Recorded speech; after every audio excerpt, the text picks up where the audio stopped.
Rema hari ini 2 Timotius 4 ayat 2. Beritakanlah firman, siap sedialah baik atau tidak baik waktunya.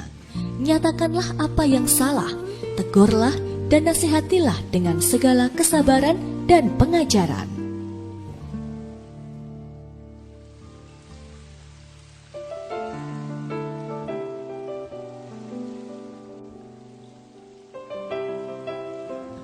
Perayaan ulang tahun Taman Kanak-Kanak Pelangi sudah lama ditunggu-tunggu.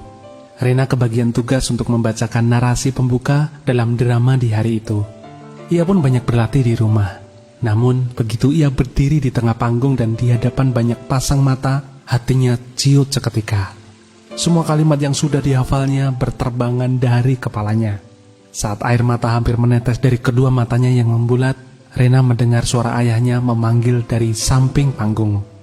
Lalu ia melihat sang ayah membuat gerakan-gerakan untuk menyemangatinya. Senyum perlahan terbit di wajah Rena.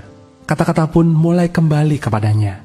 Awalnya Rena sedikit tergagap, tetapi ia bisa melihat ayahnya yang terus menyemangatinya dan makin lama ucapannya pun semakin bersemangat. Sadar atau tidak, seringkali kita pun bersikap seperti anak itu.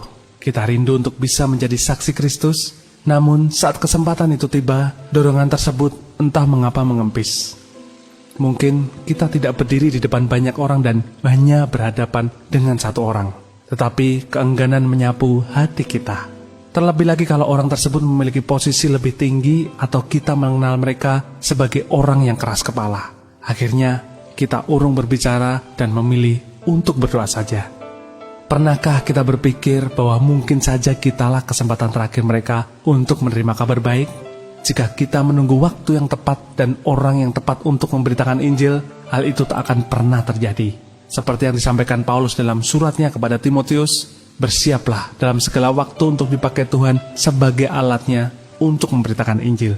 Baik atau tidak waktunya, siapapun orangnya, janganlah takut. Sebab kita tidak melakukan seorang diri. Saat kita mau bangkit dalam kegerakan apostolik akhir zaman ini, Tuhan sendiri yang akan menyertai kita dan menyediakan pengurapan apostoliknya, sehingga kita mampu menjadi alat pengabaran Injil yang efektif. Apakah yang selama ini menghalangi Anda untuk menjadi saksi Tuhan bagi orang-orang di sekeliling Anda? Mengapa Anda perlu mengingat bahwa Tuhan ada di sisi Anda ketika Anda hendak bersaksi? Bagaimana Anda bisa mempersiapkan diri agar bisa menjadi saksi Tuhan yang berani dan efektif? Bapa yang baik, ampuni kami apabila selama ini kami tidak berani untuk maju menjadi saksi-Mu. Ingatkan kami selalu bahwa Engkau selalu ada di sisi kami, dan oleh pengurapan-Mu lah kami akan bersaksi dan menyelamatkan jiwa-jiwa. Bangkitkan kami Tuhan, agar kami bisa melakukan kehendak-Mu dan menjadi alat pengabaran Injil-Mu yang efektif. Di dalam nama Tuhan Yesus kami berdoa. Amin. Kuatkan hati dan jadilah saksi Tuhan yang berani. Ingat, Tuhan ada di sisi kita untuk menyatakan kuasa dan kemuliaan-Nya melalui hidup kita.